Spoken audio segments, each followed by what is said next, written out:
Hello, I'm Jordi, your professional trainer.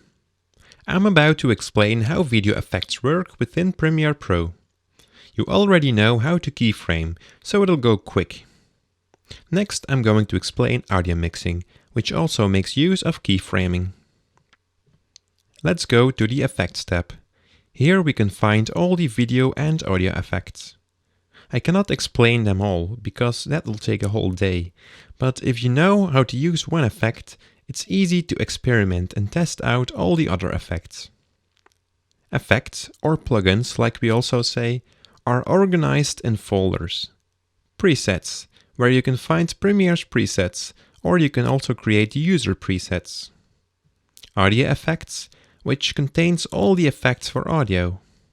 Audio transitions, which allows you to make transitions between two clips, for example, a fade. Then video effects and transitions, which speaks for themselves now. You can browse through these folders to choose your effect or transition, or you can use the real-time search engine to find a particular effect. Let's apply the fast color corrector to our clip. Just drag it onto it. Or if you have your clip selected, you can also double-click to apply it. Now head over to the Effects Control tab. If you don't see anything in here, simply select your clip. Like the basic properties, all effects have their own property. Some of them even have a visual, like the color wheel in this one. Change the values to a desired setting to achieve the output you want. But sometimes one effect isn't enough to achieve that. Then you can simply add more effects to that clip. Or you can even add the same effect multiple times. You can also do this by selecting an effect and copy-paste it. This will also duplicate the settings of the property within that effect.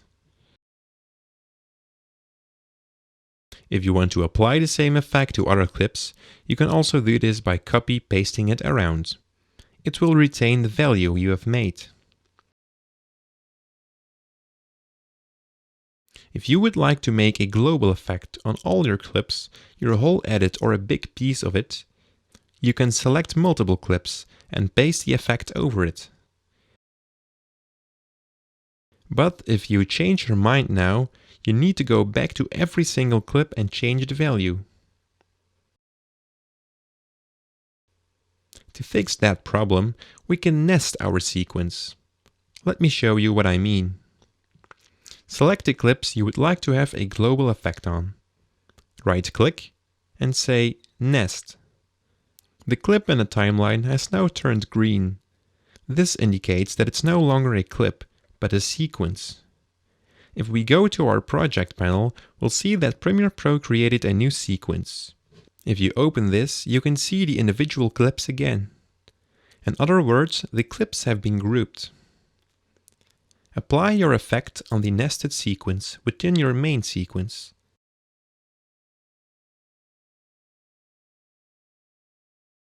All the clips have the same effect now, and you can change it simply with one action. As I was telling, you can also animate effects. If you watch near the properties of the applied effect, you'll see a stopwatch. All effects have properties, with such a stopwatch. This will allow you to animate that particular value. Now let's add a transition. Go to your effects and drag one of the transitions over two clips, and watch what happens.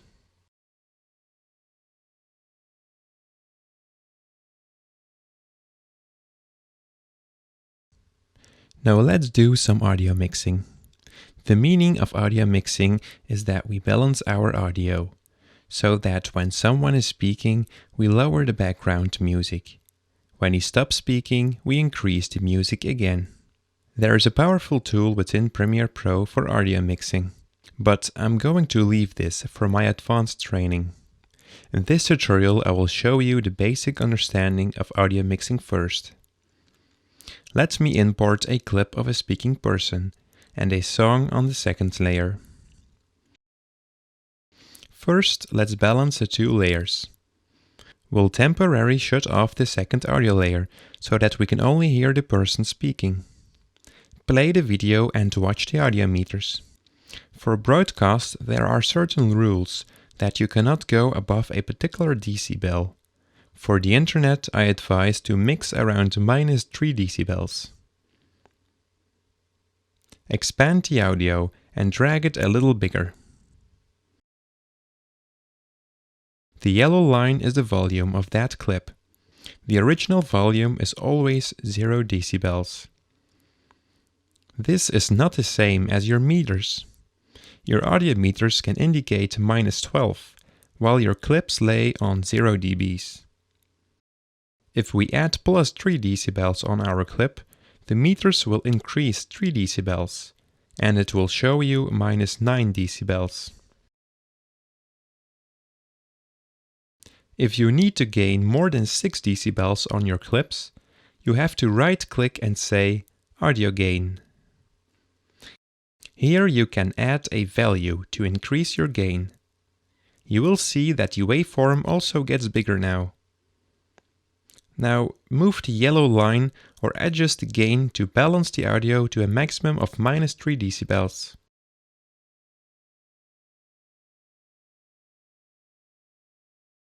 And do the same for the music on audio layer 2.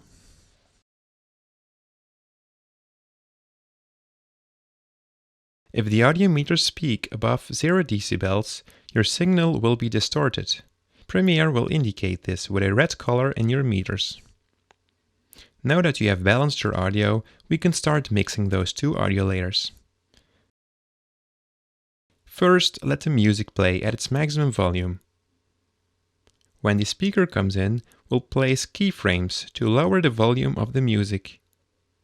We all know the technique of using the stopwatch, which you can find in your effect control.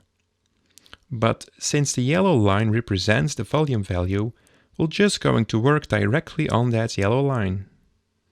Take the pen tool from your toolbox by pressing P. With the pen tool, we can make visual keyframes in the timeline instead of your effect controls. Place a keyframe on the correct point in time by clicking with that pen tool on your yellow line. As you see, we created a keyframe, which you can also see appearing in your effect control. Now go a little further in time and click again to create a second keyframe. Now drag the keyframe down to change the value of that volume, so that Premiere can animate it. We'll do the opposite again for when the person stops speaking.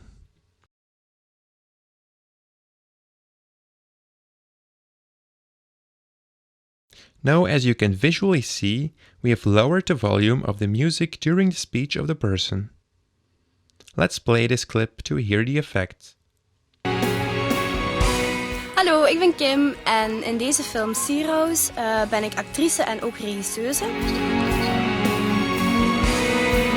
This is the basic of audio mixing.